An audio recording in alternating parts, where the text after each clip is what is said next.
নমস্কাৰ বন্ধু বান্ধৱীসকল স্বাগতম জনাইছো আপোনালোকক দীপশিখা দেৱী চেনেললৈ। আজি মই আপোনালোকৰ বাবে লৈ আহিছো ঘৰতে অতি সহজতে পোৱা এটা ঘৰুৱা উপাদান। সেই ঘৰুৱা উপাদানটো হৈছে মৌজোল। মৌজোলৰ ইমান সহজ ব্যৱহাৰ আছে তাক জানি আপুনিও আচৰিত হৈ যাব। মৌ আমাৰ স্কিন আৰু চুলিৰ বাবে খুবেই ভাল। সেয়েহে আজি মই আপোনালোকৰ মাজলৈ লৈ আহিছোঁ মৌজোলৰ 9টা ব্যৱহাৰ। মৌজোলৰ প্ৰথম ব্যৱহাৰটো হ'ল নেচাৰেল ফেচ ক্লিনজাৰ, অৰ্থাৎ মুখ চাফা কৰিবলৈ মৌক ব্যৱহাৰ কৰিব পাৰে। ইয়াক বনাবলৈ আমাক লাগিব এচামুচ মৌ আৰু এচামুচ বেচন। বেচনৰ পৰিৱৰ্তে আপুনি পিঠাগুড়ি ব্যৱহাৰ কৰিব পাৰে। মৌজোল আৰু বেচন ভালদৰে মিক্স কৰি লৈ আপোনাৰ মুখত ব্যৱহাৰ কৰিব।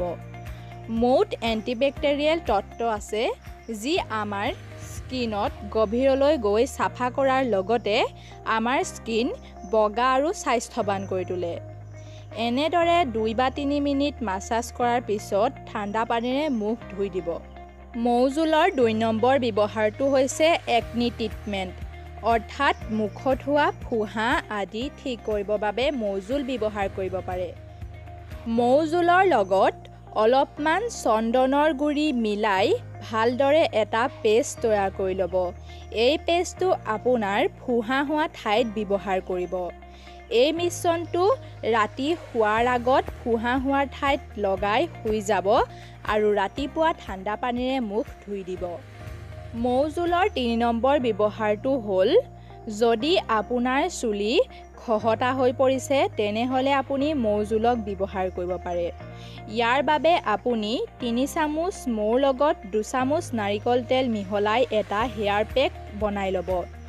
এই হেয়াৰ পেকটো চুলিৰ তলৰ অংশত ব্যৱহাৰ কৰিব আৰু 30 মিনিট থৈ ঠাণ্ডা পানীৰে ধুই দিব। মৌজোলৰ 4 নম্বৰ ব্যৱহাৰটো হ'ল আপোনাৰ ওঠজুৰি কোমল আৰু ধুনীয়া কৰিবৰ বাবেও মৌজোল ব্যৱহাৰ কৰিব পাৰে। মৌজোলৰ 5 নম্বৰ ব্যৱহাৰটো হ'ল আপোনাৰ মুখত যদি কোনো অংশ ক'লা পৰি গৈছে তেনেহ'লে সেই অংশ বগা কৰিবৰ বাবে আপুনি মৌজোল ব্যৱহাৰ কৰিব পাৰে। ইয়াৰ বাবে আপোনাক লাগিব এচামুচ মৌজোল আৰু এচামুচ নেমু টেঙা। এই মিশ্ৰণটো আপোনাৰ যি অংশত ক'লা পৰিছে সেই অংশত লগাই 10 বা 15 মিনিট থৈ মুখ ঠাণ্ডা পানীৰে ধুই দিব। মৌজোলৰ 6 নম্বৰ ব্যৱহাৰটো হ'ল ছানবাৰ্ণ ট্ৰিটমেণ্ট, অৰ্থাৎ সূৰ্যৰ পৰা হোৱা ক'লা দাগ আঁতৰাবলৈ আপুনি মৌজোল ব্যৱহাৰ কৰিব। আধা চামুচ মৌজোলৰ লগত আধা চামুচ এল'ভেৰা জেল মিলাই এটা ভালদৰে মিশ্ৰণ তৈয়াৰ কৰি ল'ব। এই মিশ্ৰণটো সূৰ্যৰ পৰা হোৱা ক'লা দাগত লগাই শুকাই যাবলৈ দিব আৰু শুকাই গ'লে ঠাণ্ডা পানীৰে মুখ ধুই দিব। মৌজোলৰ 7 নম্বৰ ব্যৱহাৰটো হ'ল মৌজোলে আমাৰ ছাল উজ্জ্বল কৰাত সহায় কৰে। তাৰ বাবে আপুনি মৌজোল লৈ মুখত লগাব আৰু শুকাই যাবলৈ দিব। মৌজোল মুখত শুকাই গ'লে ঠাণ্ডা পানীৰে মুখ ধুই দিব। এনেদৰে আপুনি ব্যৱহাৰ কৰিলে আপোনাৰ মুখ উজ্জ্বল হৈ পৰিব। মৌজোলৰ 8 নম্বৰ ব্যৱহাৰটো হ'ল শুকান চুলিৰ বাবে। শুকান চুলিৰ বাবে মৌজোল খুবেই ভাল। ইয়াৰ বাবে আপুনি আপোনাৰ ৰেগুলাৰ শ্বেম্পুৰ লগত মৌজোল মিলাই চুলি ধুব।